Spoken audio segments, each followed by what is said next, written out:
Greetings, everyone on YouTube, and welcome back to this Age of Empires 2 Definitive Edition content creator interview. I'm joined now today by Broken Torpedo over here. Do feel free Hello. to, yeah. Now you're actually a creator of two interesting scenarios. Could you name them for me? It was like Siege of Sekigahara, right? Battle of Sekikuhara and the Siege of Osaka. Yeah, true. Yeah. And I'm glad that you've actually also joined me today over here, and we're definitely gonna try to talk about them and, of course, the questions. So I'm gonna right away jump into the first question. What sparked your interest in creating custom campaigns or scenarios? Were there a particular game or moments that hooked you, or a certain historical figure, perhaps community that inspired you? Especially since you're also speaking about, Siege of Osaka and Sekigahara, two interesting points of the history too. Yeah. Turning point of history. Yeah. True. And for as long as I remember, I always been kind of creative. I wrote novels and drew comics back in the middle schools. Mm-hmm. Like my novel was even published in the school yearbook. Mm-hmm. And I and back then I was already playing with the editor. It was still Age of Conqueror, but it's Yeah. very little things to work with. But I had fun. Like I made some Lord of the Rings campaigns. Mm-hmm. They sucked back then. Yeah, Yeah. I didn't know half of the triggers how they are how they are supposed to be used. Like the translation was kind of weird in Age of Conquerors. Like the translation is still not perfect indeed, to be honest. Mm-hmm. But yeah, that's kind of off the topic. As to what historical events that hook me, Mm-hmm. it's not be hard to guess that from both my scenarios, it's the Yeah. Sengoku Japan. period. Yeah, yeah. Yeah, warring state of Japan. Mm-hmm. That was most of my inspiration come from. My Mm-hmm. interest in this period was first caused by the game series, the Nobunaga's Ambition series. Okay. That back in when I was in college Mm-hmm. in 2019, around around 2009 to 2010, Nine. around Yeah. that. Yeah, yeah. And then That's like I started picking. that's like Sorry, you. 17 years. No, that's like 17 years ago. Like, holy damn. Damn. Yeah. I'm really old. No, you're not old. I play I play AOE 1 as it come out. So yeah, you know. Hey, I'm 30 years old as well. By all means, you're not old. We're same age. But yeah, that's really Yeah, interesting. The passion. Nice. Yeah. and then I pick up some of the historical novels written in the early 20th centuries by the Japanese, like novels by Yamaoka Sohachi and Shiba Rai Taro. I Mm-hmm. probably butcher their names, but yeah, they are early 20th century authors who Mm-hmm. write historical fictions, and I found it pretty interesting. I also read some of the actual history, like pop history books by Mm-hmm. authors in my country, like one named Hong Wei Yang, Mm-hmm. and I don't think his works is translated in English. So yeah, That's all right. and It just still offers like perspectives and all that, right? It's still I interesting to can read through. give you the name of the two Japanese author later. Like Yeah, you can sure. look them up. No, One. no, sure. Feel free to write them down into Discord, for example. I'd definitely be interested in that too. And even if it's just like into the hold on, let's see. It's Yamago Sohachi and Shiba Realtora. Okay. Yeah, yeah, yeah, Do yeah, yeah. do they have like is it all just Japanese, or do they have like international, well, Oh, English works yeah. too? They have international release. Like at least in Taiwan. I'm from Taiwan. We Okay. have translation or translate publisher pick up their work and translate it into Chinese. I'm not sure if there are English translations. You have to look that up. Okay. No, Yeah. I'm definitely be interested to read about it and offer, see about different perspective as well, because every, scholar offers different perspectives and maybe theories and all that. Some can be facts, of course, but that's something, up to debate. No, but that's a valid answer, honestly. And like I said, you truly have like a very much of a dedication, and Japanese period is definitely also very interesting for me too, and shows quite interesting turning points within that time period too, with all the daimyos as well. And you also like offered also like different perspective in my opinion, because when we look at the old classic like campaigns, this like outside the current questions too, you like most people offered the side of the victors. You offered the side of the attackers, right? Because Nobunaga usually that's the ones that we had, or Daimyo. What was his Yeah, name? the three unifiers, Oda Nobunaga and Toyotomi Hideyoshi, and then True. Ieyasu. Yeah. Wait, what's his last? Tokugawa Ieyasu. Yeah, Yeah. that's a three unifier. But yeah, the transition of power is not peaceful. Yeah, True. should I go into details or You're free to go forward to, of course. But okay? yeah. Because yeah, I'm just afraid that we'll be here all day. Like Nobunaga was Mm, assassinated by Atsuhame Hide, and true. then Toyotomi Hideyoshi take avenged him and Mm-hmm. become the de facto ruler, and then unified the entire Japan. And then Toyotomi died with a then 5-year-old son, Yeah. and he True. set up the system that he wanted. He intended for it to ensure that the Japan will remain in his son's hand, but obviously Toyota Ieyasu violated the system and took power, and essentially end up killing both his Toyotomi's son and wife. Yeah. Yeah. So yeah, if you look at it this way, Ieyasu is the bad guy. Yeah. He was. Yeah, I that's mean, many people see them as bad guys. In my opinion, I don't see him too much of a bad guy because he's ambitious. He did bad acts, right? He dethroned the noble family and all that, the ruling family basically. But he was ambitious, and he managed to um yeah. He managed to outlive everyone. That's kind of true. how he win. Yeah, essentially. Yeah, true. I wouldn't see him as a bad guy in my opinion. Of course, many people would disagree with him, especially with the Yeah, I acts that just he did it. But yeah, it's a yeah, I just perspective. personally like Hmm, when I study this period of history, I end up like I just rooting for people who stood against him more. Like true. I just I just yeah, to be freaking, I just like hating the guy. Yeah, no, no, If that's that okay. That's a yeah. perspective, and it's something that should be ousted as well. And you've definitely offered like that perspective too, because the campaigns that we have, especially in the classics, even Age of Empires 3, it was shown as if he was like the good guy as well. And so offering a bit of diversity, in my opinion, that's really great and something I can really commend from you and really appreciate too. Yeah, yeah. Speaking of AJF AOE3, Mm, yeah, I have to complain about the AOE3 campaign. yeah, Yeah, that they moved the siege of Osaka to the first level, which makes no sense. Like true. Ieyasu need to he first need to how do you say it? Yes, no script, and I Mm. forgot a word. How do you say it in English? He have to unify people on those who served Toyotomi Hideyoshi. He needed So to get rid of so- them basically first, no, no, like no, weaken no. them.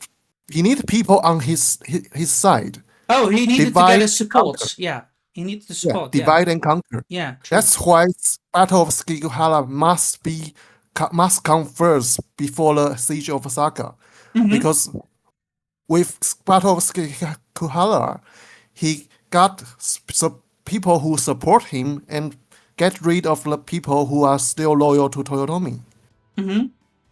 Yeah. Pretty much, if he started the war by going against Toyotomi regime openly, nobody will be on his side. Like 80% of the people who end up supporting in Sekigahara, if he did the order, he did things in the order of the AOE 3 campaign. Yeah, that's not gonna happen.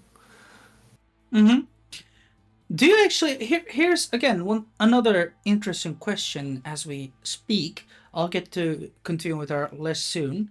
But this also will be the final one before I continue. Do you even consider on even making uh like for example other ways of campaigns or scenarios on how exactly everything went before Battle of Sekigahara and Siege of Osaka? Like you mentioned, even Age of Empires 3, there was not much like remarks on how Toyotomi Hideyoshi or anyone else, got to those levels. Like, do you even ponder about it? You mean making a traditional campaign about how like Toyotomi rise to power or something like Yeah, that? correct.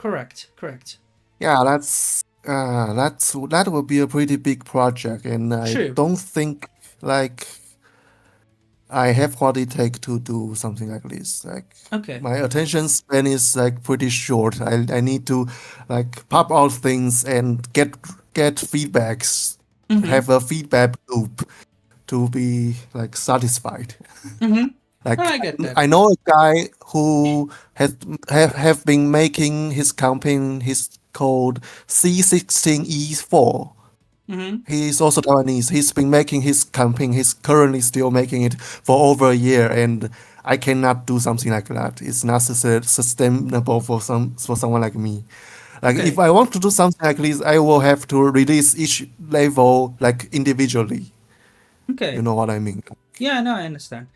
Okay. Well, I'll continue with our question list. Here's the second one then. Where do you find most inspiration from perhaps certain games or books, movies, or real life events? Like, I think this kind of already is partly answered. You've mentioned that you've actually played through most of the series as well, especially with the Conquerors, and you've mentioned already two books that you've read. Um, is there any other ways, perhaps as well? Maybe you've watched maybe some Yeah, this movies is too. kind of overlapping with the first question, but yeah, sure. There was this anime show called Hayoi Mono from 2011, which Mm-hmm. is really good about it. Kind of changed my view of the Sengoku Jidai, Mm-hmm. Sengoku area. Like it's about a historical figure called Furuta Oyobi, and Mm-hmm. he was a minor retainer of Oda Nobunaga. He served him as a messenger. Like Yeah. he is a very low salary as a, like a minor lord. Yeah. But yeah, but he has a very he later had a more and more like political involvement in the Toyotomi regime, but still he's not known as a warlord. So this show kind of affects my view on this period. Like before then, like my focus are always on like the big lords like Nobunaga, Hideyoshi, Ieyasu, these big lords, and those who other local lord who fought them like Takeda, etc. Yeah, Okay. No, that. that makes me Mm, focus more interested on those mid to minor lords like serve a higher lord like feudalism, like in the yeah. middle guys. Yeah, True. so that's why like I later pick up like on those people who fought against Ieyasu like Ishida or Sanada are not known for to be like very big deals. Like True. they were known to for standing against Ieyasu. Like that's pretty much the biggest thing they do, and they failed. True. True. Yeah, No, that's also quite a clear answer of you for how you've also got inspiration from, especially from that anime, which is also quite interesting. I've not really known too much. Hyoge Mono, all right. yeah. And there's Um. also this show I want to mention from 2016, the NHK drama called Sanada Maru. It's mostly about yeah, it's about the rise and fall of Toyotomi regime from the view of Sanata Yukimura, Mm-hmm. Sanata Maru. Yeah. No, that Yeah, one is it's. also very I mean, interesting I have too. been. I was rewatching this show when I was making the uh, Siege of Osaka campaign, so it's more or less affect a bit of my view. Yeah, Yeah. when I was making it. Yeah. No, that's interesting. Definitely quite agreeable view for sure. Let's move on to the next question that I have actually. Can you tell us about one of your favorite creations? Because like you already speaking how much again inspiration and dedication you have truly for these two campaigns and how much sources you've already been mentioning too, let alone the uh, passion you have about that period as well. Yeah, Like, actually, this yeah, my answer might surprise you, but my favorite creation is actually the skin for the Osaka Castle Keep. okay, Yeah, the reason why I made the entire Siege of Osaka scenario was that I was so happy about how I made the Castle Keep skin. So yeah, I was thinking like, yeah, it should be featured in something. It should not just be like a building skin that can replace something. I should make it relevant. So I made the campaign. yeah, I definitely like it. I didn't really have it represented on my own when I played through it, but I did saw it as well inside Aussie's Discord as well, and I did like how it looked. Definitely looked like very traditional Japanese castles throughout that period too. And I would have actually would loved if they had it inside the remodels when they did a bit of remodels through a specific few civilizations because they didn't really touch everything in my opinion, and that's just really saddening because the current model within vanilla it doesn't really look like a regular castle, what it would look like inside you know uh Japan overall, maybe up close, but like overall the walls Yeah, itself it it looked like doesn't really represent, it's just so dull, yeah, yeah, let's say yeah. I that. mean, I made the Osaka Castleman Keep in. Yeah, It's like I believe it's 5 to 5. It's the wonder size. It's true. the size of a wonder. Yeah, I replaced it the Tower of London, Yeah, which was not used anywhere as far as I'm aware. yeah, So yeah, and as the Japanese castle in the current game, yeah, I'm not too happy about it. Like yeah, it's just a keep. Like yeah, it yeah, when every new castle is like a legit castle and the Japanese castle is just a keep, and it has yeah. a very nonsensical entrance. Like how are you supposed to defend that? Yeah, true. That's why I agree. That's why I would have definitely praised it if it looked like similar to yours. It would be look far more better as well. But yeah, it just didn't. But whatever. I'm gonna move to the next question, and it will Sure, be sure. number 4. What is your most favorite campaign from the classics? I think you've kind of Yeah, said this stick. is might not be a very popular answer. This might not be, Mm-hmm. but it will be Alcide. Okay. And the second and third will be Attila and Montezuma, Mm. and follow closely. Yeah. And No. from what I know, some people really dislike LC for its lack of difficulty and Mm. how you actually spend half of time playing as Saracen instead of Spanish. But I really like Mm. how it told the story, even if like some of it's like political fiction, but historical fiction, not political Mm-hmm. fiction. Yeah, sorry. Yeah.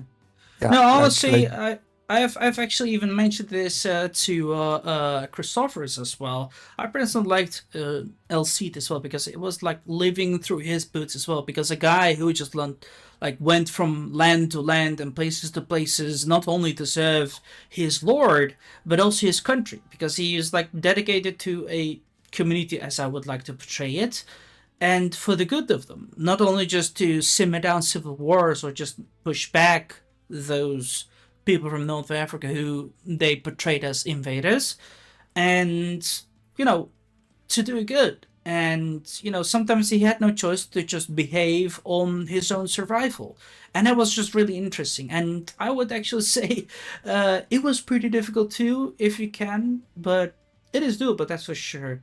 Same thing for Attila. It was very nice, but I think Attila could be a bit more reworked as well because I find that it was like lack of storytelling in my opinion.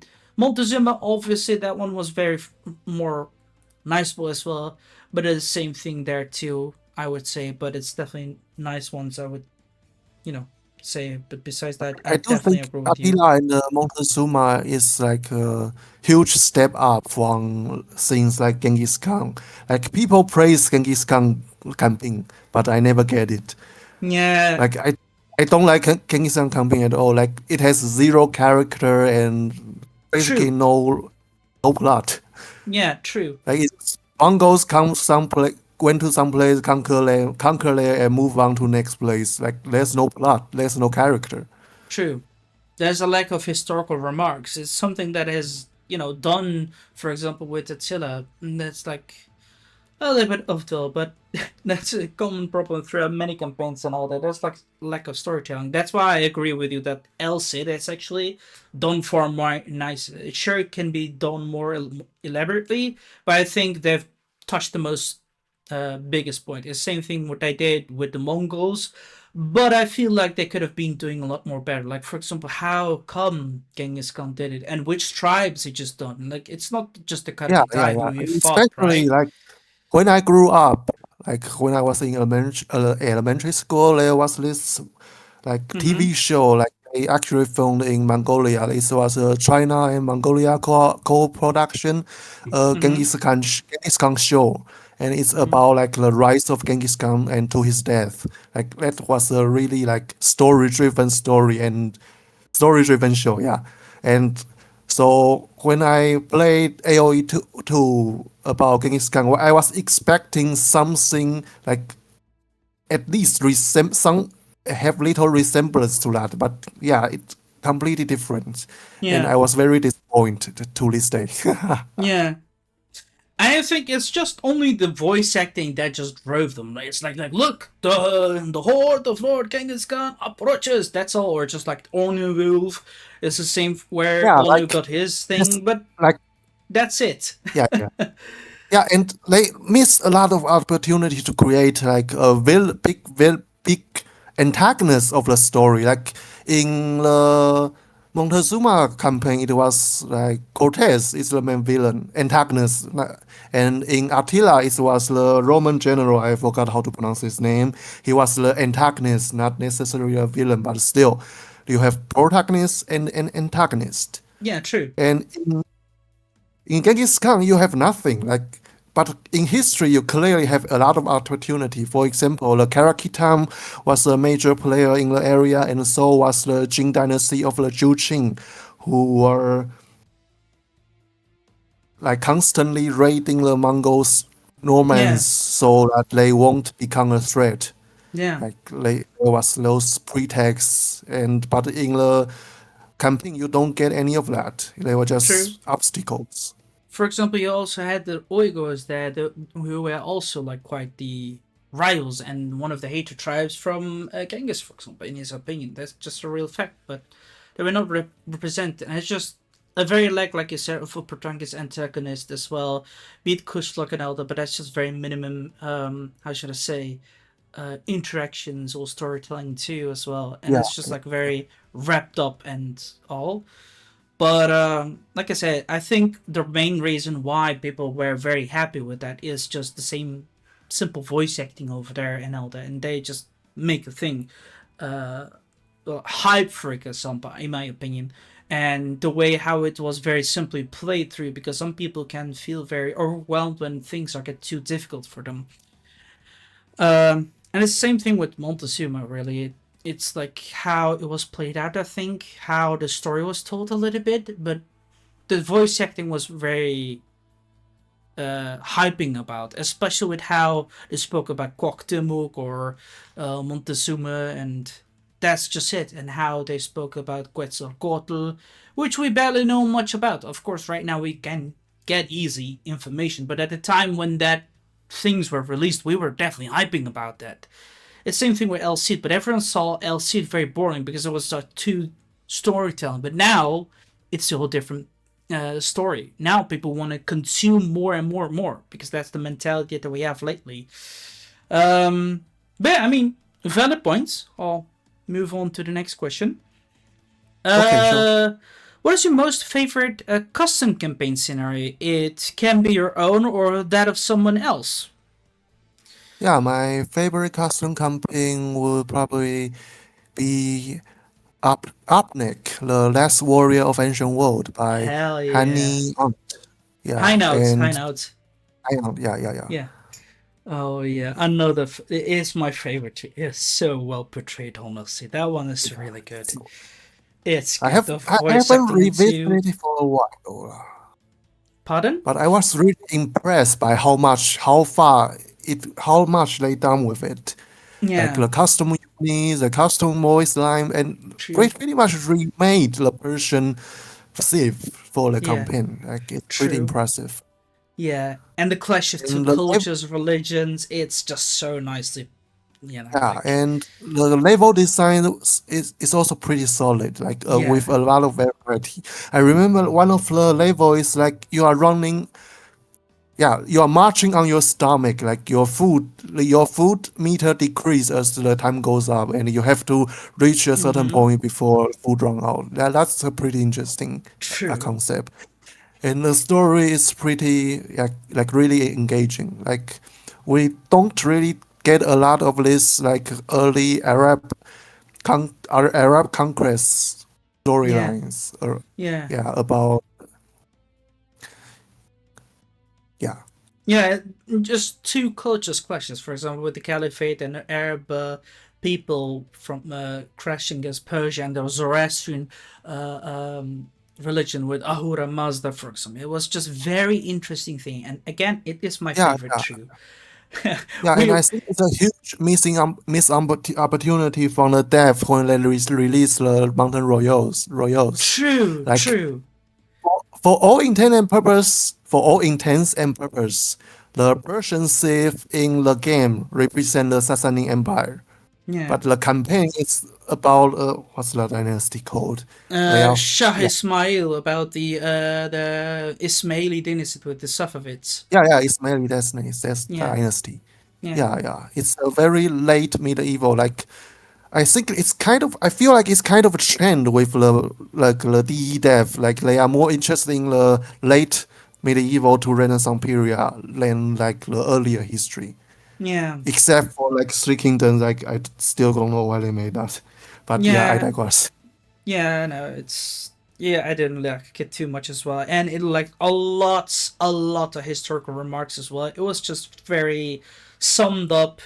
There was lack of many main factor characters there, representations. I'm not happy about it too. Nor am I happy about how they represented three other cultures in China because China has so many cultures in there, and yeah, Yeah, but that's I'm still infuriated by that as well. And the Jurchens yeah, and me how too. the Me too. guys were Jordan represented. doesn't even get their own like voice line. Like that's ridiculous. Yeah, Jurchen it's is like the most well preserved like language out culture. of the all five. Yeah. Not I mean language, the Oh Jurchen yeah. language, later known as the Manchurian, the language Yeah. is Yeah. very well preserved, and they didn't bother to record the voice for them. Like unbelievable. Yeah, and yeah, also the Kitans too. And it's just all everything is just summed up Chinese, but that's just not proper. And Chu, Wu, and Wei, they're just kingdoms. They're not like how Yeah, should I there are three say? kingdoms that last less than a century, like at Yeah, most like 60 years. yeah, yeah. It was just not really like I would have definitely would have wanted different things. For example, the Tibetans, for example, they were that would be a far more nice pick as well. And there's a lot of Yeah, like history which have Tibetans, not. Pardon? Go ahead. yeah, like Tibetans or the Bais, like from the Yeah. southwest China. Uh, Mm-hmm. yeah, Definitely. and like Angus, like obviously, like we make joke about Kit Angus in Yeah. like every forum. Like Yeah. I still don't get why they merge the two thief into one. But Yeah. yeah, all right. It wasn't fun. I definitely did agree with it, and it was just really a waste. I do like that they had fire lances and all that. Those units and all that, they're okay, but I don't like the Three Kingdom Yeah, factions. yeah, Neither. the Go reinvention of the Chinese thief and the additional Juchin thief and the Korean and the Vietnamese thieves are fine. Like the Yeah, fire true. lance and the rocket cars, those Mm, are good and all. yeah, Yeah, I but yeah, agree. I don't get the street casing. Why they went there? Yeah, I don't know, but yeah. It's something that I've really been willing to voice out many times, and I'm glad we have been able to voice out. But I think the community could voice it out a bit more louder in hopes that the creators will change it. But that's just also wishful thinking, and if they want to and can. But yeah, Yeah, whatever. if they want, if they, yeah, I don't see they changing it. If they would to change it, it will be for like the next generation, like re-release of the like I don't know deluxe edition. I don't know, Yeah, I like don't know. Possibly. yeah, like Um. they remake the Chinese DLC for the Age of Mythology. So yeah, probably that's gonna happen in the next generation. I don't know. Yeah. I hope for it. I hope for it. Question six. What has been the most challenging moments in your journey as a custom campaign or scenario creator, and how did you overcome it? Oh yeah, the challenging thing. About the most challenging thing is about the branching and ending outro thing. Mm-hmm. Like they introduced in the 3K campaigns, like you can have different ending outros. Yeah, I didn't figure out how to use that. I never just gave up. Like for some reason, it has to capture a key value, but for whatever reason, I can't make it. Like it always the outro file always read the key value as zero. So yeah, I gave up. Oh So boy. anyone who tried and succeed, yeah, let me know. Yeah, definitely let me know. Yeah. I honestly don't know how it would be, but I think there should be some people maybe in Ozzy's Discord who know about it, or anyone else. But if people know, feel free by all means write down in the comments box below, Yeah, and let I us know. tried ask around in like the AI scripter and the UGC server and Onlu's server too, but I don't think anyone really get how it works. So yeah, Yeah. Oh well. Yeah. yeah, Uh, I will have to wait to see someone figure that out. Figure that out. Okay. Well, we'll continue then. Who knows? Maybe one day they will find it, or maybe the developers might create a fix about this. Question seven. Have you collaborated with other creators? If yes, what tip would you give for a successful partnership in the community? If no, would you be up for collaborations? Like I only Green with how Green I'm in still in like this creating content community for the like it shouldn't be surprised I have yet collaborated with anyone. Mm-hmm. Like yeah. So there's no tips I can give for that. And I'm not too sure about like full on collaborations on campaigns. Mm-hmm. Like sure, I'm all for it if someone wants my help with things on the smaller scales, like editing pictures for the layout or the layout of the maps. Like Mm-hmm. I don't mean the campaign map.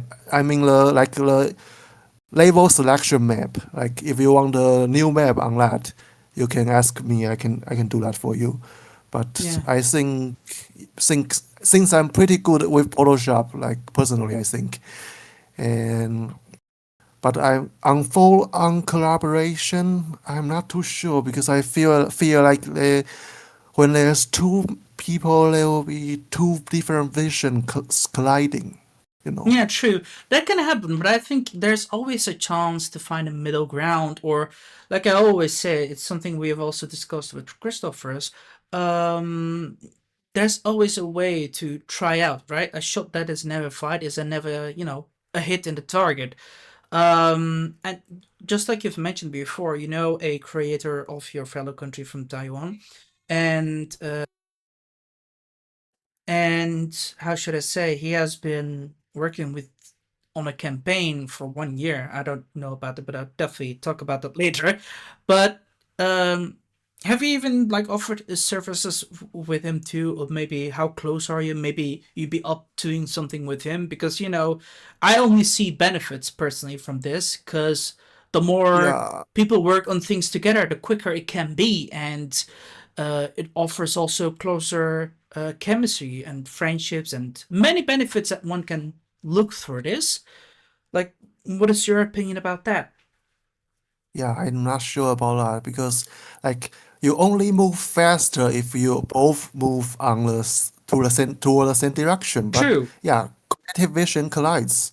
Yeah. And from my personal experience with his campaigns that he already Mm-hmm. finished under his names, they are of very different styles from mine. So, yeah, I think on smaller scale collaboration and helping, I'm willing to offer. I'm very open about it. But for on collaboration on making campaigns, I'm still reserved on that. Yeah. Yeah. Okay. No, that's correct. I mean, whenever you can help in small skills is always good, and if it's like big skills, you're just reluctant to try it out because you know it can clash. I get. Yeah, Um, yeah, but yeah, like because I always said, yeah. Go on ahead. a larger scale, like you invest a lot in this, I invest a lot of this. Both of us want things to go our way, and since we both already invest a lot in it, Yeah. like for both of us, like there's like much to lose. Okay. So yeah, I don't like that. No, no, that's understandable an opinion. But I'm glad you're still open-minded about it and open to collaborations, even if it's just a smaller scale. But all right, that's what I get. And for those who want to be needing help, Broken Torpedo is open, so write down comments box below as well, and I'm sure he'll be able to help. Moving on to the next question, what advice would you give to someone who just starts out in a custom campaign and scenario creation? Yeah, just do it. Make it like we have this saying in like the like artist community. Make it exist first. Mm-hmm. Then think about perfecting it later. Like Okay. just do it. Yeah, so Yeah. and ask around if you got problems, you hit a wall or something. Like people in the user generated content community of this game is pretty welcoming as far as I have experienced. Yeah. Okay, that's pretty clear. People are should definitely just jump into action, and you can always flesh it and polish it out later. And you know, and if they need help, I'm sure anyone can help, even you. The next question will be nine. When you design a scenario or campaign, what comes first for you, gameplay wise? Perhaps challenges, storytelling, historical accuracy, or you know, fun intent, and why? I think like first is always storytelling for me. Like Mm-hmm. otherwise, like you just go play Empire War. Well, Mm-hmm. why not?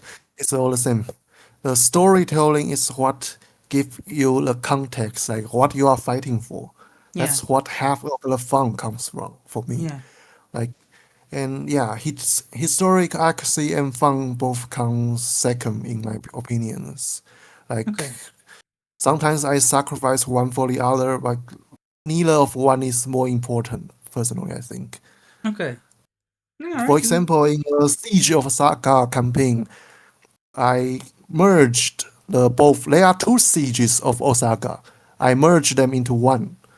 I think that's like more interesting to do. And on the other hand, like by the time of Siege of Osaka, most of the like well-known like warlord generals, like half of them are already died out. Like, but for historical accuracy reason, I can't feature them. All I do is like featuring like their sons. For Hmm. example, I forgot what's his name. Maybe look up. No, no, that's okay. I mean, it's definitely understandable, and people can definitely just try to check it out just to offer you a shout out that they will try to even see and maybe offer us who they might be. But I've definitely noticed that myself personally, and it's still a definitely interesting, um, how should I say, way that you've portrayed it inside the custom campaign and scenario, or well, scenario basically, and sieges. Even if I just struggled in all that too, but definitely understandable and a perspective that you're definitely able to portray. Um, I'll move to the next question too, and that will Okay, be sure, sure, sure. 11. What tools, triggers, or editor features do you rely on most, and which ones do you wish they were improved? Yeah, improve. I wish there would be more like convenient way to copy paste triggers, like Mm-hmm. from or show no, like don't get me wrong, like it's already leagues away improved from the HD edition and the Age of Conquerors. Like, but I do hope it's easier to copy conditions or effects from one trigger to another. Like, also really hope like Control and Z to undo things is like a feature. Like sometimes you just derp in like map mapping or something, Mm-hmm. No, and that you do that's want to undo understandable. something. But yeah, that's still not an option. Okay. Yeah, I would like that to be an option. Yeah. I mean that's definitely understandable because Lorenzo has also mentioned this as well. He has like quite some famous campaigns in antiquity to have like this copy and pasting, for example, the skin of certain units when you definitely try to reskin them as well, because you have to like reprogram them all the way as well. And so that sounds quite pain. It seems you also have that opinion. Um, I'll definitely, hopefully, they'll be doing this. So it seems something you definitely wish to as well. And I'm glad to see that there's like familiar, well, not familiar, same point of views in the community. Um, Question 12. Has a player feedback ever made you rethink or redesign a scenario? And can you share as an example? Yeah, example like right here, like you on your first playthrough of my campaign, like you complain about like the time before the first wave of attack is like too short. Like you need Mm-hmm. more time to like get a better understanding of the surrounding and what. Mm-hmm. That's what I end up made. That change I end up made and sent the first wave to be start after like 10 minutes or so. And before that, it was like around 5 minute mark, I Yeah, believe. true. Yeah. Yeah. Okay, that's definitely good. Nice. um. And I also have another example in RC Empire's server. I post my campaigns and people complain about the Sekihara one. Things like I disable stone walls. Mhm. Like they suggest like I might as well disable what do you call fortify wall upgrade as well. Like why should I make people like click it like as if I'm tricking them, something like that. So Yeah. yeah, I end up disable fortify wall for that. Yeah.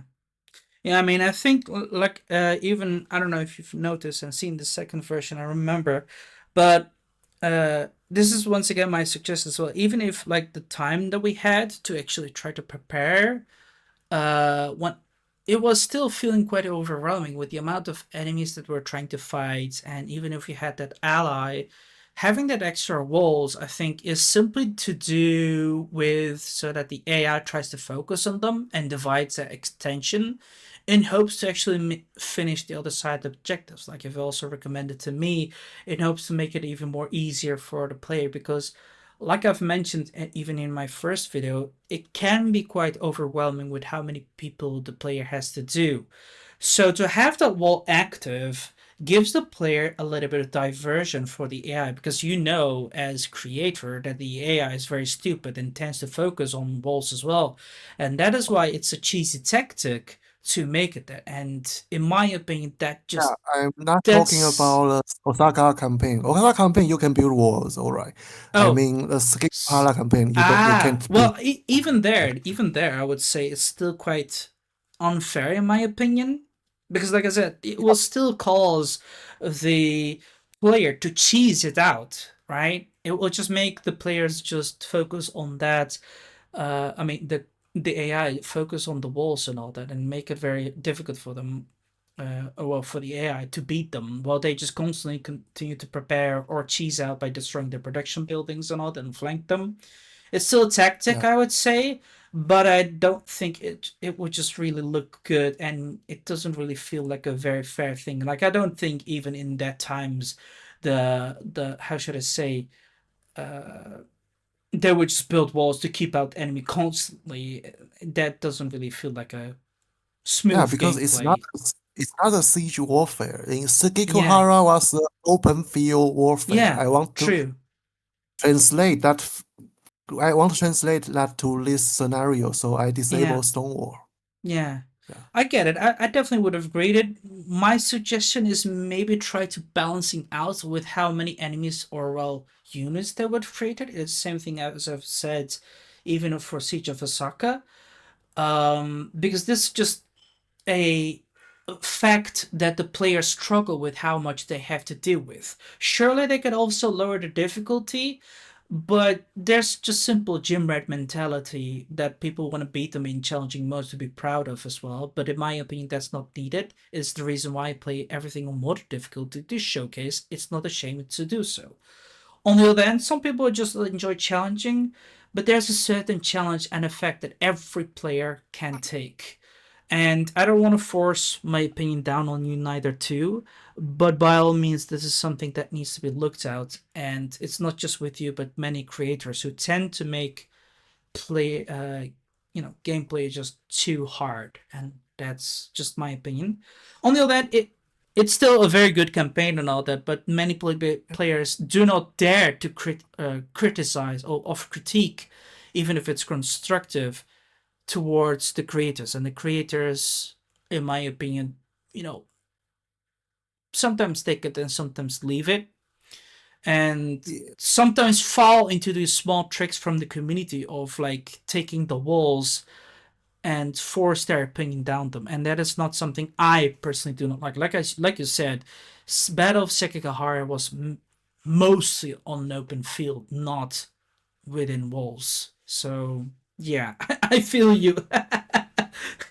yeah, yeah. And it's Thank you. sad that you definitely did it, but I honestly would suggest, please, by all means, block that out and maybe offer like some different ways to portray it, honestly.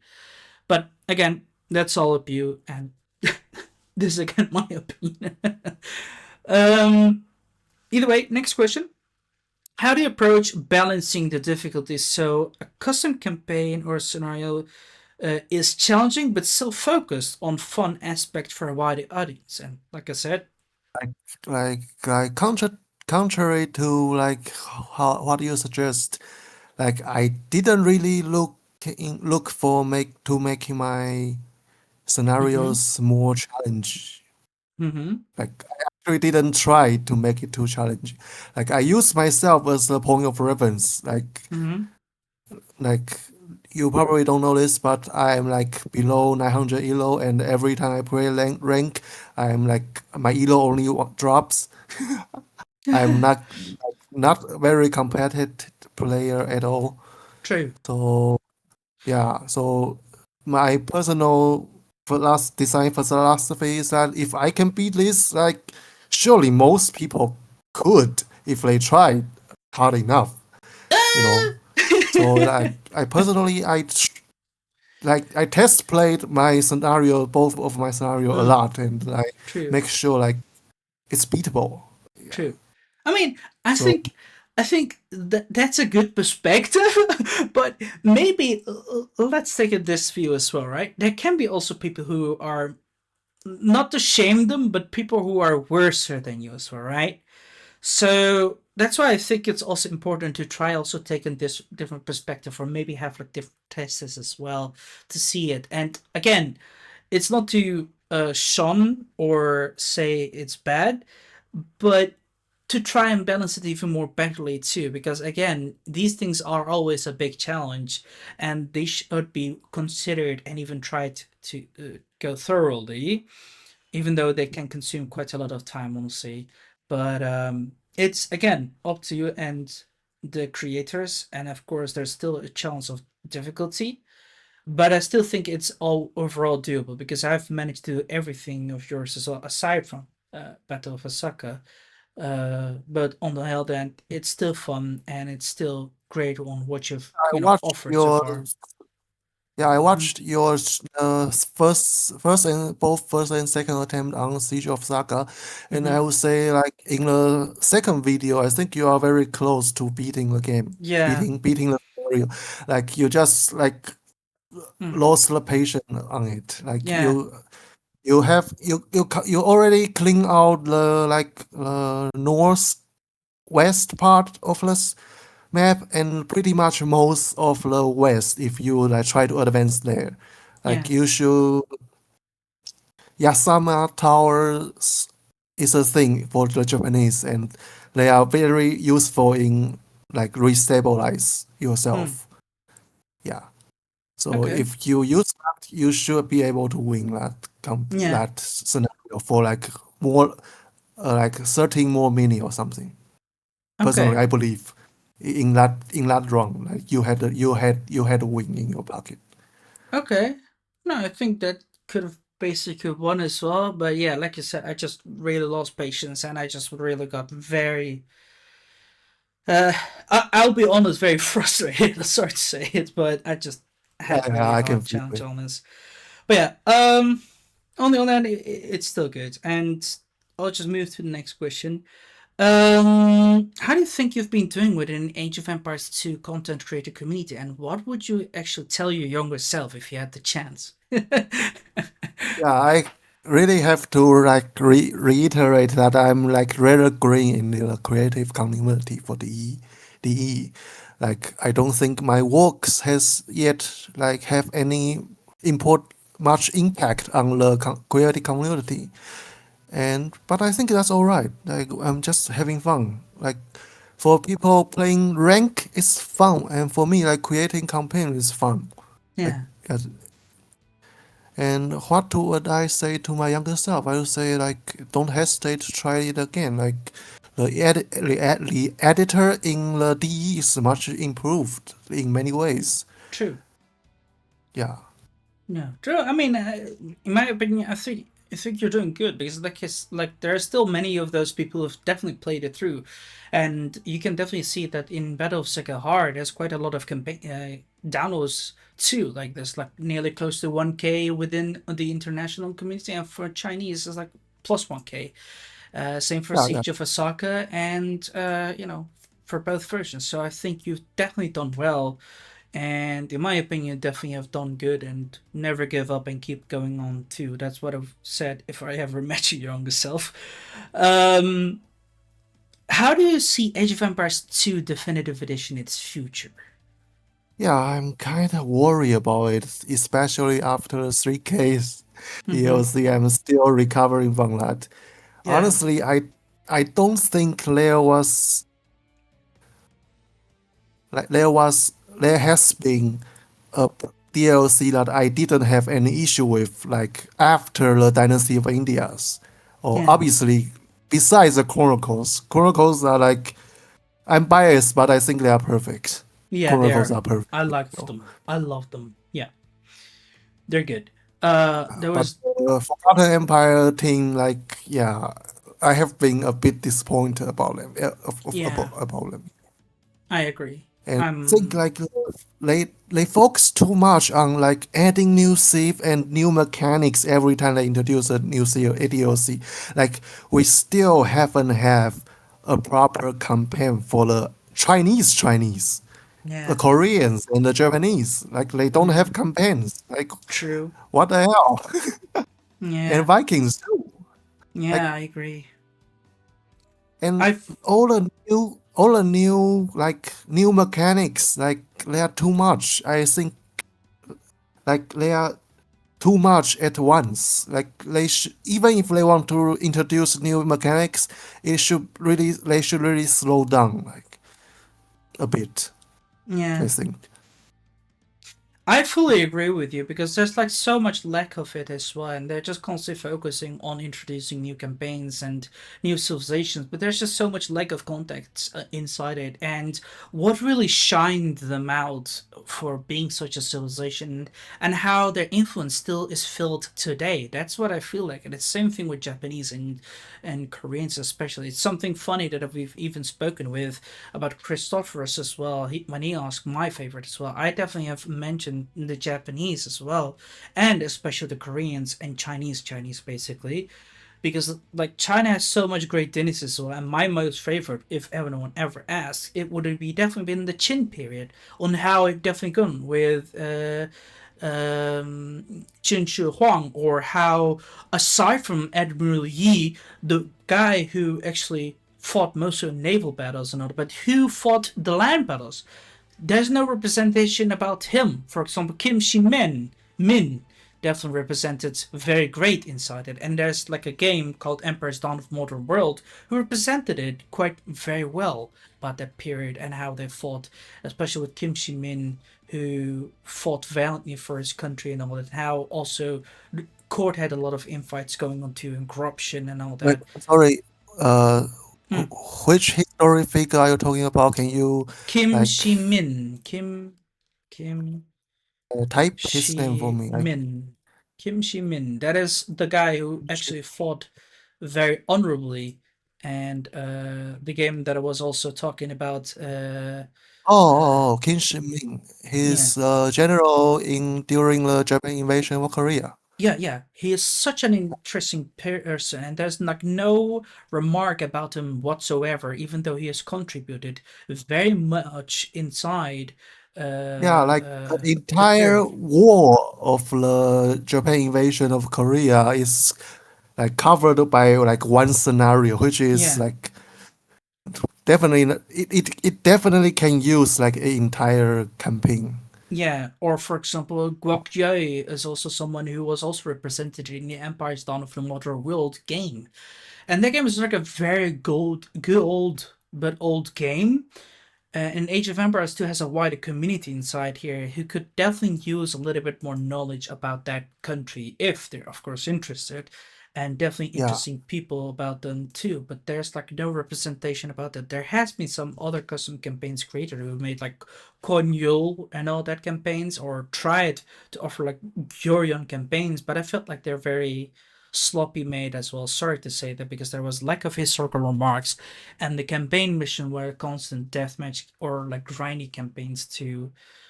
So it's same thing with the Japanese too. Even though you have definitely offered quite some nice things, but I, as a consumer, I want more.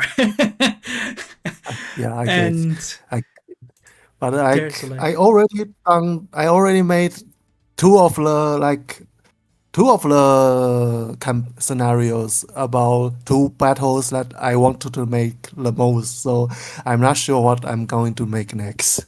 yeah. I'm gonna say definitely try something out yourself. Like if I could inspire you, like I've already shown you two great guys as well. They are definitely interesting characters too. It's something that I've also mentioned to Christophorus too, and Lorenzo, and these guys are definitely deserving a little bit of like elevation and spotlight too. It's the same thing with, for example, I don't know if you know the game called Assassin's Creed, with how they have also portrayed their main protagonist, but there's been many people who've been potentially also able to show, for example, Hattori Hanzo, for example, who couldn't be properly, yeah, Yeah, who not could sure be, about that. yeah, Heartlight Hanzo is like a very mystified character. Like in the pop culture conception of him and the real version of him, like is very different. Like, yeah, I'm not sure how to approach that one. And either Hattori Hanzo or the Korean generals you mentioned, both all of them would require a lot of homework from my end to make scenario for them. I personally think. yeah. But again, it's just merely pointing out, right? It's all up to you and all that, and like there's still so many other pairs that we can talk about, but I'm not gonna get into it because Goryeo period for the Koreans were also great periods as well, and for example, they also clashed with the others as well. But yeah, whatever. I'm just gonna move to the next question, but our perspective was quite similar, and like you mentioned, after Forgotten, with the Forgotten Empires, their aims and the studios, I'm still concerned, and I'm very eager still to see their new DLC coming out. But Yeah, I yeah, still yeah. have New obviously mixed feeling. same I'm looking forward to it, but I'm also a bit scared. worrisome. Yeah, yeah, Yeah, but it's definitely an improvement from the Three Kingdoms, which like I just nope yeah, out of it. same. Either way, the next question would you constantly change or add one new feature to Age of Empires 2 scenario editor? What would it be? Like, if you could like instantly say, okay, we're gonna definitely change this team within Microsoft and Forgotten Empires, do it right now, and tomorrow we hatch it out. What would that be basically? Yeah, if like the most easy thing I think is like now that the different civilizations have different. First, you have architecture sets, Mm-hmm. and sorry, It's good. first you have architecture sets, and then you have like more specific like the monasteries and the Mm-hmm. unique castles and Castles. wonders. I want Yeah. to if like instead of choosing the architecture set, like I want this Japanese thief to have a Korean architecture set instead. I want to have like Japanese castle, but I want to have a like Orthodox church or something like that. I want to Mm-hmm. mix match those. Yeah. I want to mix match all that. Yeah. I agree Yeah, with you like because after this, again, one thing they did good within the Free Kingdoms when they made the reskins for every culture, well, nearly cultures than monks and priests and all that. It is something that they did amazingly, but like you've also mentioned, they did a little bit of rework with few castles. But there's so many cultures like a good example, what we've spoken about, is Japanese. It would be cool if they changed the Japanese castle a bit more, and like you say, yeah, I don't mean that. But I mean to like a mix match when I'm creating a custom scenario, oh, like I want a custom the thief, for example. be able to like reskin them easier, basically. Yeah, yeah, no, I want to reskin them, but not completely. For example, Ah, I want to make a country with like let's say with the Eastern Europe architecture set, but I want them to have Catholic church as one. ah. Yeah, Okay, you yeah, know yeah, what yeah. No, no, no, I I want get to it. You want to be able to mix match a certain head, for example, like have like a Mongol hat or lamellar armor which they wear, and then give it to the Koreans, for example. Okay, now, yeah, something like that. okay, Yeah. now, interesting. Okay, yeah, I definitely get it. Will be quite good. Question 17. Are you currently working on any custom campaigns or scenario, and are you willing to share some juicy information about it, or would you rather keep it to yourself for now as you gonna keep No, I'm currently taking a break from scenarios making okay, right now okay. and focusing on my other projects that are very unrelated to Age of Empires. So I don't think it's proper for me to share too much on here. Okay. Nah, that's okay. Yeah. Question 18 then. Is there something you would like to say to the community itself? Like if you had the chance, for example, now? Yeah, I don't know if I'm in any position to say anything to the community. Like, I'm No, really a nobody. no, no, of course you Like, can. Like, I mean, you should. Like, you guys are I artists, think I have, right? I think I've been doing pretty good with. I think the community overall has been doing pretty good. Mm-hmm. Like, so I guess I can just say keep it up. Okay, no, okay. That's interesting because by all means, like I mentioned, you're still an artist and you're still someone who created something very good.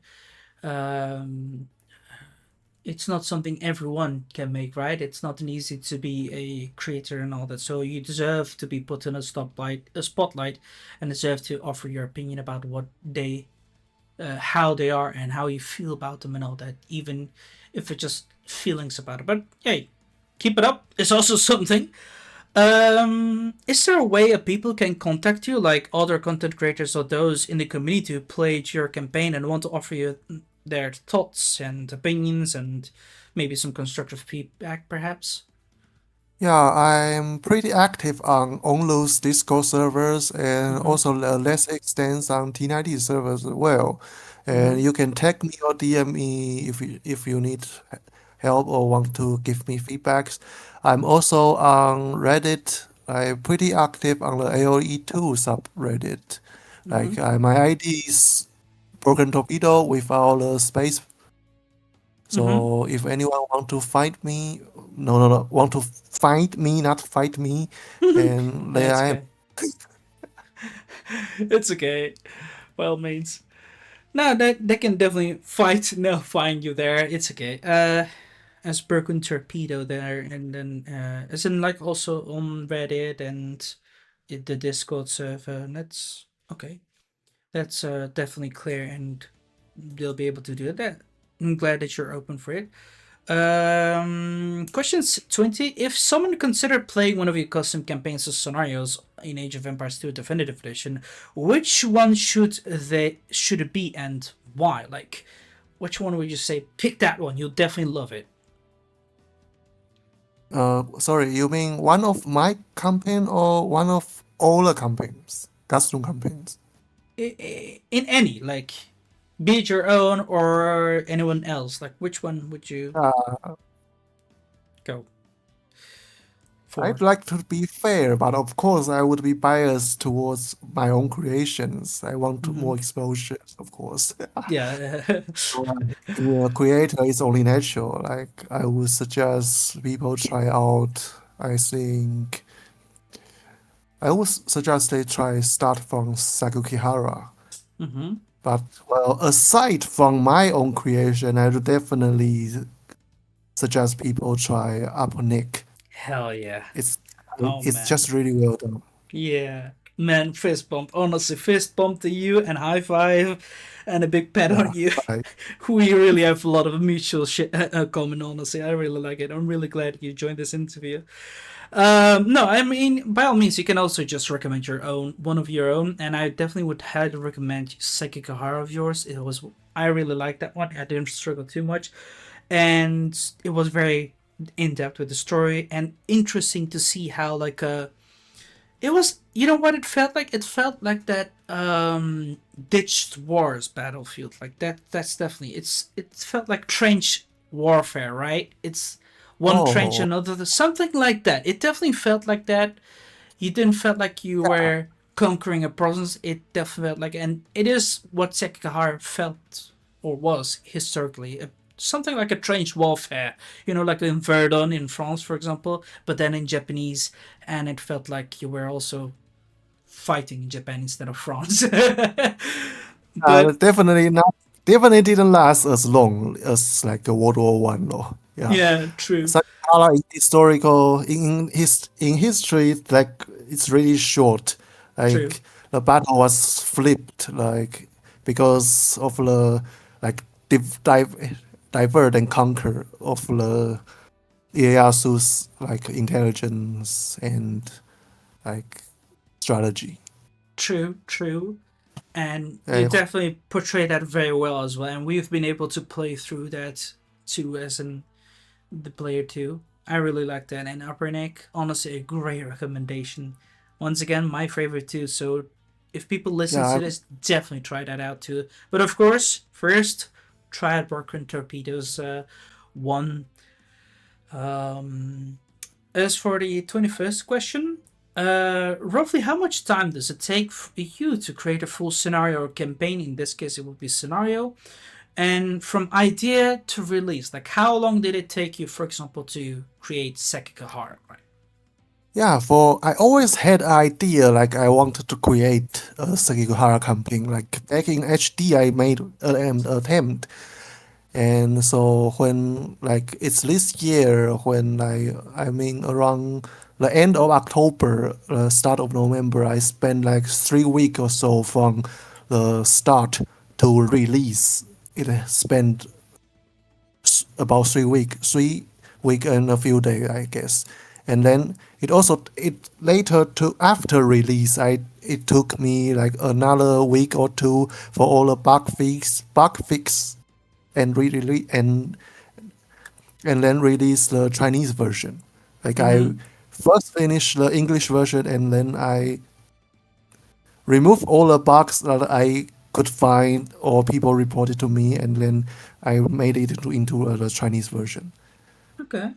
Yeah. That's also good. It offers So I'm more. pretty much a bit over a month if you count like when count the ending point as like when I coded a day, then it's like a bit over a month. Okay, right. That's quite quick. You definitely made it very quickly as well. But and it's also nice that you also created in more different languages as well, because not only would it also offer more spotlight into different communities and all that, but for you as well, and they can enjoy it. So it's very good from you that you considered Yeah, that you did it. Yeah. yeah. Speaking of which, I didn't really feel like rushing into making a Chinese version, but like after I Mm. released the Sakukihara campaign, the Mm-hmm. scenario, somebody did a Chinese translation of it, Mm-hmm. and the translation is a bit off, and they didn't bother to update the bug fixes Oh, that I found out and patch out. So I end up making my own version of it. yeah. Yeah, That's a that's lot better, how. honestly. And it's very good consideration of what you've done, honestly. Keep that up, honestly. Because you have the ability to do that. Because honestly, some people can't, and you don't want to put like a half-baked bread instead of in front of the audience and like tell them, yeah, go eat. The people will definitely say, yeah, I'm not gonna eat that. So yeah, good job, honestly. What keeps you motivated to keep creating, especially during a long or difficult projects? Have you ever Yeah, what experienced that? keeps me going Hmm. is the urge to show off what I already done. Yeah. Yeah. Yeah, Okay. like I want to present like a finished product. Yeah. Okay. Yeah, Yeah. That's quite common. How Christophers also felt like. Well, yeah, I have that too. essentially It's just good. want to show off. Like I Yeah. think it's a bit of Dedication. yeah. I was going to say something more negative, but all right, let's say dedication. Yeah. No, I mean, hey, you can say it, but I think it's a better word. Yeah, I personally was going to say it's more a bit arrogance, but yeah, dedication is a Nah, better nah. word. Yeah. I don't think you're arrogant at all. I think you're very dedicated, and you've definitely did some very good. And you can obviously, how should I say, um, how to call it, uh, focus on uh, showing what you've made and all that. Because again, that's something you deserve. You're an artist, right? And an artist Yeah, deserves to show what he painted or something. And if people like it, they like it. If they don't, then they don't. And that's something everyone has to pay mind. Okay. Have you ever knowingly bent or ignored history to make a scenario more fun? Where do you draw that line, basically? yeah, both of my campaigns, you Mm-hmm. play as the loser in the history. So yeah, Yeah. the fact that you can win is already a historical. Yeah. And yeah, and then just as I mentioned for the Siege of Saka one, I merged the two. There was the Winter Siege, and which ended in a stalemate, and then a few months later, there's a Summer Siege which wrapped up the entire campaign. I merged two into one, and I make it like into one level of with start to finish. Like it feels more coherent. Like if I made a Winter Siege campaign only, it will be very anticlimactic because yeah, it just end in a stalemate. Yeah.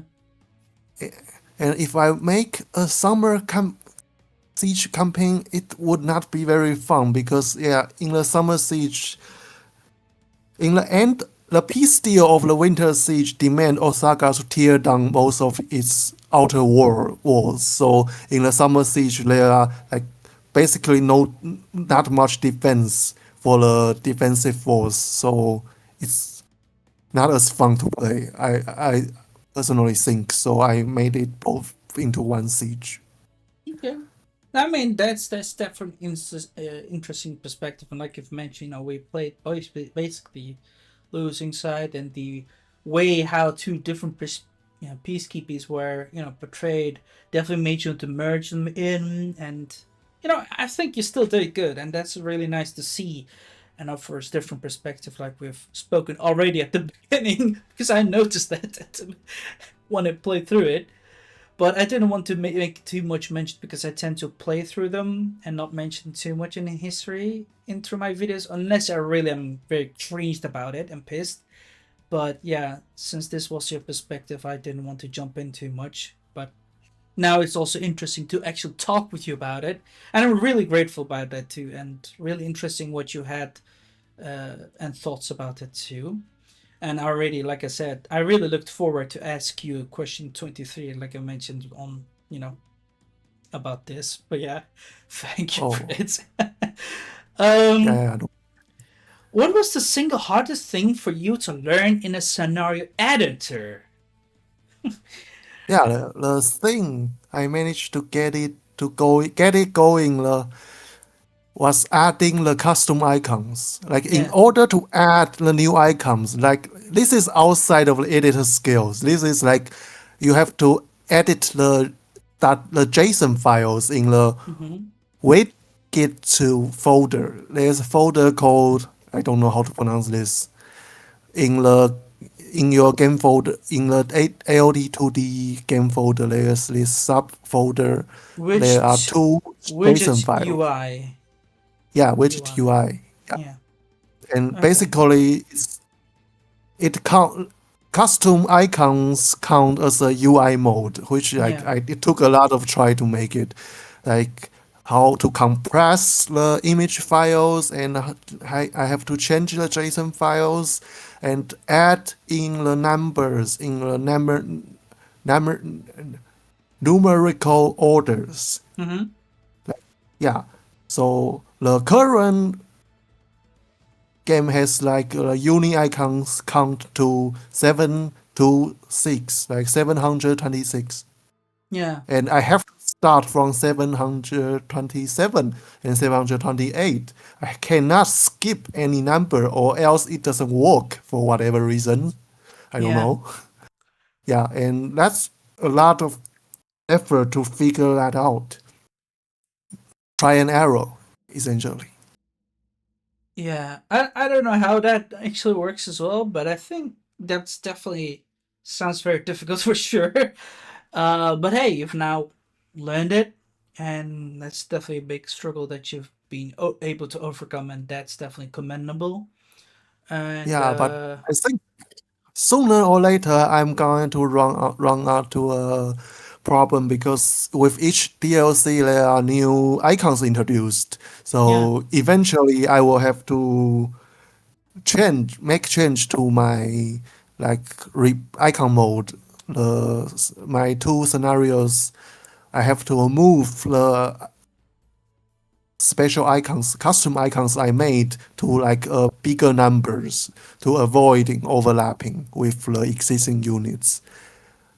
Yeah, yeah, we will see how it goes. Yeah, it still doesn't replace any current unit. So currently, and I would say even after this DLC, the last Chieftain DLC, it will be fine. But who knows in a few years later? Yeah, that will be a lot more for sure.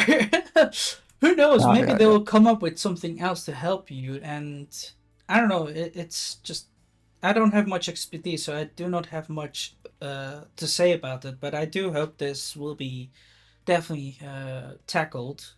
But I think you guys are still able to handle it so far.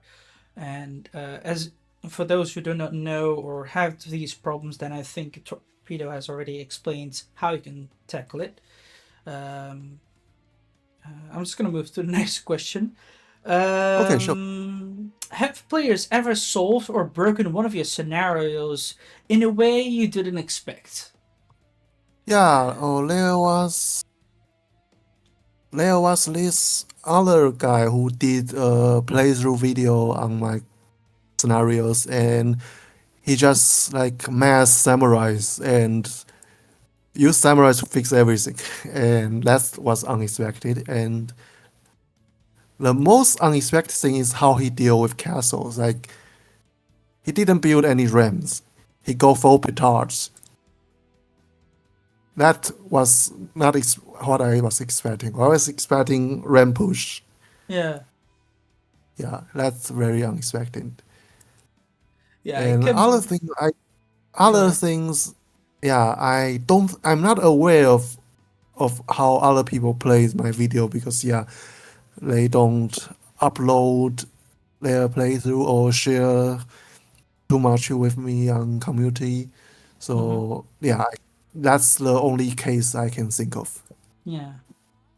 No, I mean that's understandable. It would be definitely nice to have a little bit more people who actually play through those campaigns as well. Um, Yeah, I'm all for feedbacks. yeah, yeah, it will be very good, of course. It's something that I've definitely done, but uh, I feel like this is the problem as well. Due to the massive amount of how campaigns and all that have been lately introduced, the community has actually maybe felt maybe more tired and all that of representing them, or they have started to be more picky about it, and many of them have actually not done them. Or some people simply feel too shy to offer them, and that is why I think I've been trying to pick up that flag. Not like I'm saying a white knight over here or something, or to sound arrogant. But yeah, definitely try to do it, guys, and offer your feedbacks and all that, and see how it is too, because it's always interesting to see how other people be. And again, it's a strategy game. It's strategies. There are multiple ways that one can do. Like you've mentioned, you can definitely go for ambush. A better way is also something to do, but yeah, Yeah, everything work. If it work, it works. Like yeah, I'm not against any way of playing the game. true. Play it how you like. Yeah, Like yeah, and that is something I like. But some campaigns do not offer you that way, and that's just really sad. And I think that's just what the player base has started to get very cold and do not want to play too much of those custom campaigns and all that, in my opinion. But yeah. yeah. And actually, I want to share something that even people who played my campaign probably didn't know. Mm-hmm. Like in the Siege of Osaka campaign, you have to kill both Ieyasu and his son, right? Mm-hmm. That's the mission objective. And if you killed Ieyasu before you kill his son, and all the Ieyasu lines will be replaced by his son. I think of Oh, that. Yeah, I that's thought very of that. interesting. Yeah, That but I don't think anybody actually noticed that. For us, it's too hard to kill him first. I don't know. yeah, it Because, is. yeah, It is. I'm sorry to say, but to actually before we even get to King Iliassi, you're like very squirreling around because you're focused on many other enemies at the moment, and like you're dealing with so many enemies and all that, and you're trying to also build your economy. You also want to keep your ally alive, and like there's so many things you have to try and focus. But in my opinion, it's just quite challenging. Let me say that. But on the other hand, yeah, it's I mean, definitely an I think, interesting fact. yeah, Yeah. there's one thing I would like to critique about how you're wrong on the Siege of Osaka. Mm, Like, use the heroes. They are expendables. yeah. Yeah, the heroes are expendable. That's will the only thing I'm not very satisfied with your play rule Yeah. is that there is nothing in the mission objective suggests that you have to keep them alive. So use them, you know. And I also wrote all the unique lines when they are killed. So I'm a bit disappointed that they are not used in your run. True. That's True, I yeah, get it. I get that. They're expendable and you could definitely use them, but I just didn't want them to die. I felt like it would be very nice to go forward with that. And on the other hand, to try and even kill those other guys, yeah, I just struggled. Like, I just did. That's honestly my opinion. But for those who are definitely going to try it, just use them, let them die. I just couldn't be reluctant. And let's also be fair. I've also this experience. Like, I don't know if you've seen any of my older playthroughs. I've played through so many. I've like played through more than 130 campaigns in total, and every campaign has either 5 missions or 8 missions, some even 9. And I've played through so many scenarios that there are some of them which tell you like, okay, don't let your hero die, and when you have that hero dies, you lose the campaign, and that's such a frustrating moment that you do not want to go through it. So that's why I actually yeah, like took all your heroes and like, okay, I'm gonna garrison them, I don't want to lose them, because yeah, yeah. yeah, yeah. That's definitely a mentality carried from like people carried from like I believe AOC, the Yeah. original no Age of Kings, the original Yeah. campaigns. Like True. it was kind of annoying thing. I am glad like the later campaigns, official campaigns, get rid of that, and Yeah. I didn't want to recreate that thing. Like if it's something you have to protect, then yeah, it should not be go on the front line at all. Then don't make it like a military unit to begin with. That's True. my philosophy. I agree. That's why I was very reluctant to do it, and that is what happens also with the classic Age of Kings campaigns. But there are so many also within the Age of Empire custom campaign community who had these kind of missions, but I just don't know. Like I said, I've played through more than 143 custom campaigns, and Yeah, um, that's a lot. yeah, and I've played through more than 17 scenarios. I'm still also right now going through many co-op campaigns as well, especially with crossovers right now. Oh, But yeah, so like I said, remember them all, but yeah, um, it's still a mental scar that you're gonna have. That's why I didn't want to lose them. For example, Jade Vance, he himself like has those options. When you lose a hero, you can always respawn them. Or Christopher's had also within King Edward's campaigns where you can always like have the option that they come back later. They just get like a yeah, little bit yeah, yeah. wounded. Yeah, like it's Um, also done in the Chronicles campaigns. True, true, Yeah, and that is something that you would like to have. And it's not like I don't want yeah, to show not show your efforts and all that you have created, because by all means that is what I'm trying to do. That's why I've like literally took the journey of playing through all custom campaigns and scenarios, and like yeah, barely skipped any. But yeah, it's definitely something that I wanted to represent. And if I've definitely made you like very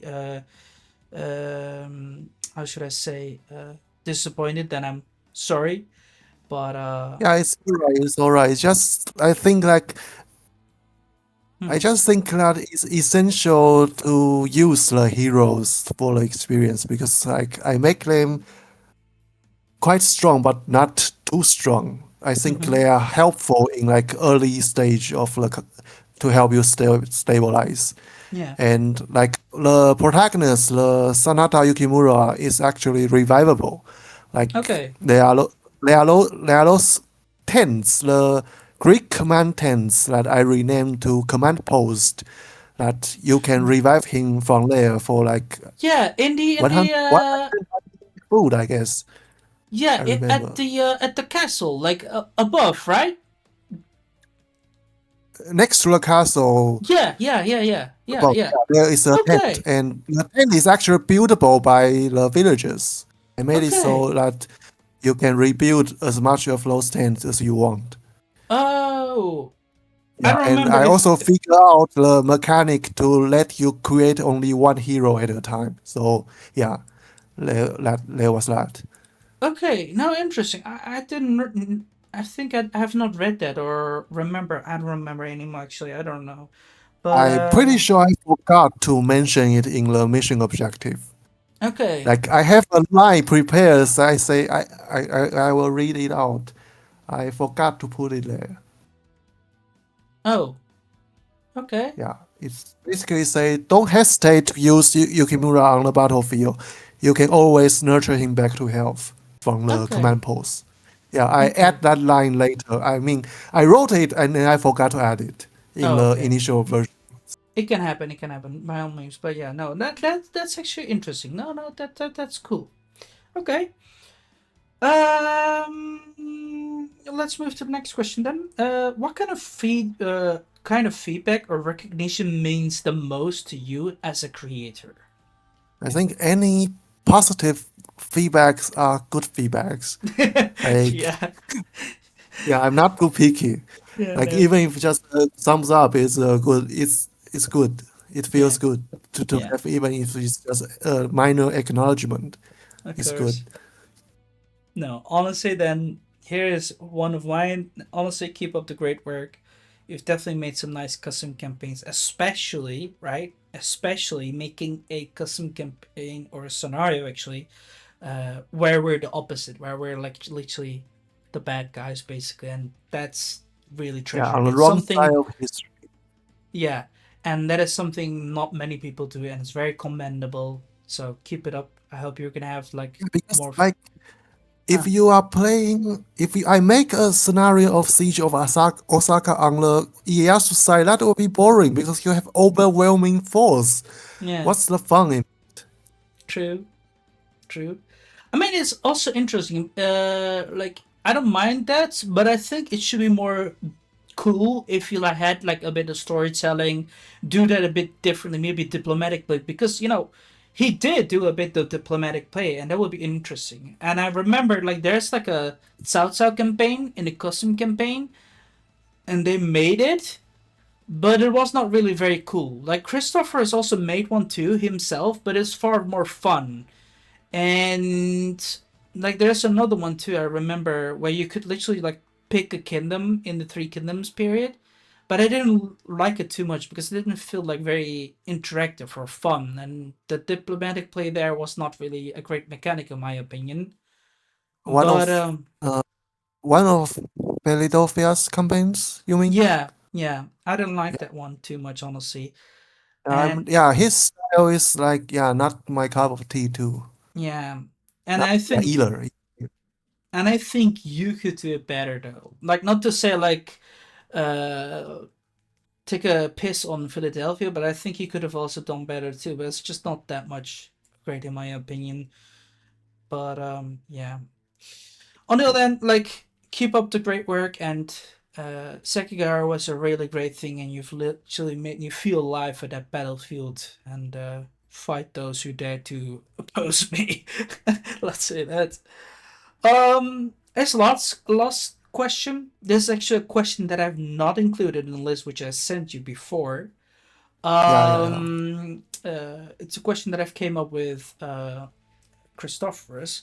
Do you keep any sort of notepad or Excel sheet for fixes or future updates, perhaps other creations that you have in mind? And with that, I mean um, like you've mentioned before, you've seen what how I've played through campaigns and all that, and what I've struggled and all that. And like, do you write down, okay, maybe I should fix this, or maybe there's like a problem, or you spot like, hey, there's an error. Do you write it down and I say like, okay, I'm gonna fix it in the future, or do you write future potential thingies, or do you like, you know, You implement mean them? for patch out the existing campaign or something to do for a new campaign? Yeah, yeah. For example, both. Like for be it like your existing one and like future ones as well. Like, do you keep like a notepad or a document too, for example? And especially with the Yeah, new no. DLC coming out now, the navy is going to change as well. So you definitely have to maybe rework the navy as well and all. Yeah, yeah, definitely. I personally don't make a note for that. Like Mm-hmm. yeah, I definitely keep it in my mind, but yeah, I don't think I haven't got the need to actually like write it down or something. Okay. No, that Personally, I it hasn't things haven't hasn't yet got out of hand. No. Okay. Now that's just an interesting perspective. It's a Yeah, way of working and too. Yeah. hopefully this will not come back to bite me. Yeah, No, I hope not. But like I said, it could be very useful, and it makes like working with those scenarios and custom campaigns a lot more easier as well and more ordered and all. But if you don't, that's fine too. It's also a method.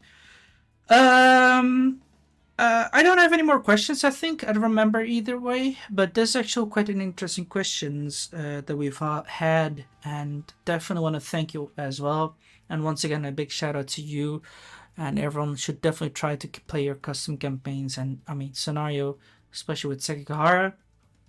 And with an ending, I would like to ask you one more last one, especially encourage you. Do you yourself have like maybe perhaps questions for me or the audience? yeah. I don't know. Yeah, Okay. questions? Not really. I'm just grateful for you to have me here today. Mm-hmm. And for the audience, I don't know. Like you have, thank you for here to be here listening to me yapping for like an hour or so. Yeah, Mm-hmm. Okay. No, that's okay. Like I said, it's just a question to make it more interactive and all that. Like I've mentioned, Lorenzo he himself had some questions for some of what my favorite campaigns were. Same thing with Christopher. By all means, you guys are welcome, and hope everyone here on Twitch, I mean YouTube, sorry, have enjoyed this too. And thank you all for watching, and hope for everyone those creators who've got some inspiration or need help from Broken Torpedo, feel free to hit them up in Reddit as we've hit, or in Discord. And for those who are players or consumers, like we call it, try out this campaign and all that. And feel free to write anything down in the comments box below, and subscribe to the channel if you're new and would like to support it. Or join my Discord server for we can have a chat as well about that. And we'll be seeing you guys in the next one.